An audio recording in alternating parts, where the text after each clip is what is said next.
Лұқман хакімнің атасы Бағыр, оның атасы Әзір. Бұл Әзір Аюп пайғамбардың қарындасының ұлы еді. Ол 1000 жыл өмір сүрген делінген. Дәуіт пайғамбардың заманында тірі болды. Бір күні Лұқман хакім түс көреді. Түсінде Алла тағала оған: жер жүзінде пайғамбар һәм халифа болып үкім қылғың келе ме деп сұрайды. Сонда Лұқман хакім: маған пәледен сақтану керек, мен білемін, пайғамбарлықпен бірге пәле келеді. Билік, үкім жүрген жерде пәле мен жала қатар жүреді. Хакім әділ айтса ол дұрыс, ал залымды қылатын болса оның орны тамұқта болмақ. Бұл дүниеде қорлық көріп, ақыретте жақсы болмақ маған артық дейді. Лұқман хакім ұйқыдан оянса, Хақ тағала оны ғылым, хикмет иесі етіпті. Лұқман хакім ел арасында өзінің даналығымен үгіт-насихат жүргізумен танылыпты. Лұқман хакім өзінің кішкене ұлына мынандай уағыз айтыпты: әй менің кішкене ұлым, сен Алла тағалаға шек келтірме. Ақиқатында Алла тағалаға шек келтіру үлкен залымдық. Намазды толық өте, ізгілікпен бірге бол, тірлікте зиянды істерден тыйыл, өткен қателіктерге сабыр қыл, тәкаппар болма, жүзіңді құбылтпа, қуанғанда асып таспа, күйінгенде жүнжіп қайға салынып кетпе, орташа жүр, өте ақырын және өте асығып жүрме, даусыңды қатты шығарып сөйлеуден аулақ бол дейді. Лұқман хакім қарыз бен ақша жайлы. Лұқман хакім қарыз сұрап келген кісінің бетін қайтармайтын еді. Бір күні бір кісі келіп 1000 алтын қарыз сұрайды. Қарыз алушы іштей, қарызын бермей кетейін деп ойлайды. Жолда бара жатып бір жерге дем алады. Сол кезде бір құс ұшып келіп, жатқан түйіншекті іліп ала жөнеледі. Құс Лұқман хакімнің үйінің төбесінен ұшып бара жатқанда, түйіншегі шешіліп жерге түсіп кетеді. Қарыз алған кісі Лұқман хакімге қайтып келеді. Тағы да 1000 алтын беруін өтінеді. Осы жолы ішінен: егер осы жолы берсе, 1000 алтынын 2000 қылып қайтарамын ау деп ойлайды. Лұқман хакім сұрағанын береді. Біраз уақыт өткеннен кейін алтын алған кісі сауда жасап 1000 алтыннан 10.000 пайда көреді. Лұқманның алған қарызын 2 есе етіп қайтарады. Сонда Лұқман хакім былай дейді: бірінші алғанда бермей кетейін деп арамды ойлап едің, пайда таппадың. Екінші алғанда ниетіңді түзеп едің, пайда таптың. Әр нәрсе ниетіне қарай, бұдан былай қара ниет болма дейді. Бірде қожайыны Лұқманға мал сойып, етінің ең дәмді жерін әкелуді бұйырады. Лұқман Алланың атымен құнан қойды бауыздап, терісін реп, етін сүме-сүме жілік-жілікке бөледі. Қойдың жүрегін жарғағынан, тілін бүрінен тазалап, иінін қандырып тұрып асады.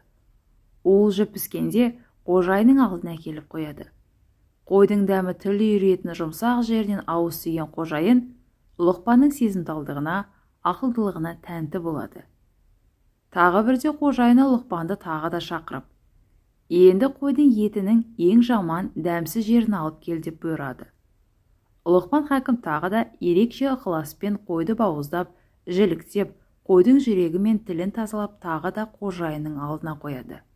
Осы кезде қожайыны таңырқап: уа Лұқман, өткенде қойдың ең дәмді жерін алдыма қой дегенімде, жүрегі мен тілін алдыма әкеліп едің.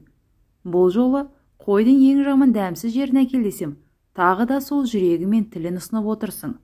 Мұның сырын ұқпадым дейді.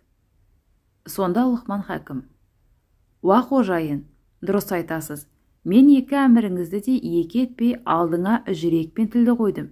Себебі, мал екеш малдың да жүрегі мен тілі таза болса, оның ең қадірлі мүшесі осы 2 мүшесі.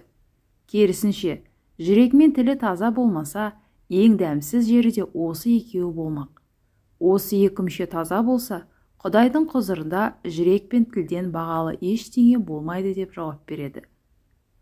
Лұқман хакімнен кейін, бірнеше ғасырдан кейін дүниеге келген хақ елшісі Мұхаммед саллаллаху алейхи уассалам да жүрек пен тілге қатысты тамаша өсиеттер қалдырды.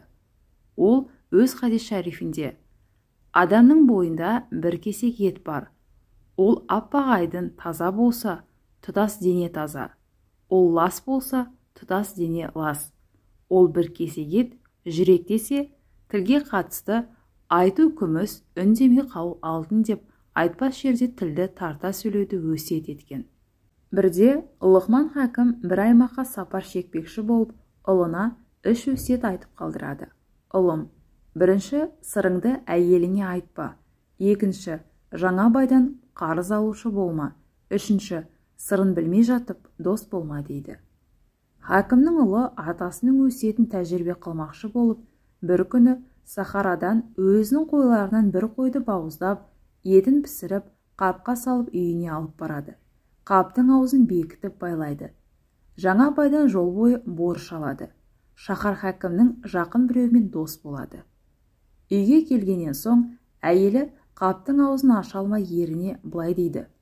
Бұның ішінде не бар деп сұрайды. Сонда ол: әй менің сүйікті сұлуым, сахарада бір адаммен сөзге келісе алмай, ақыры оны өлтіріп алдым. Сен бірақ бұны ешкімге айтпа, саған ғана айтқаным дейді. 1-2 күн өткеннен соң ол әйелімен сөзге келісіп қалады. Әйелі осы кезде дереу қарауыл шақырын. Менің ерім әне күні біреуді өлтірген, бүгін мені өлтіргелі жатыр дейді. Халық жиналады. Бұл хабар шаһар бастығына жетеді. Кім барып Лұқман ұлын алып келеді деп қала бастығы бұйырады. Осы кезде Лұқман хакімнің жаңа досы мен деп орнынан атып тұрады. Ол Лұқман хакімнің баласына барып: жүр, сен кісі өлтірген екенсің, хакім сені шақырды дейді. Лұқман хакімнің ұлы осы кезде: әй досым, мені жібер, қашайын дейді. Оған болмайды, жолға алып шығады. Жолдан жаңадан борыш алған бай кезігіп, борышымды беріп кет деп жабысады. Лұқман хакімнің ұлы осы жерде оның борышын өтейді. Одан кейін олар қала шаһарының бастығына жетеді. Қала шаһарының бастығы: әй Лұқман хакімнің ұлы, өлтірген адамың үшін өзің де сондай сазайыңды тартасың дейді.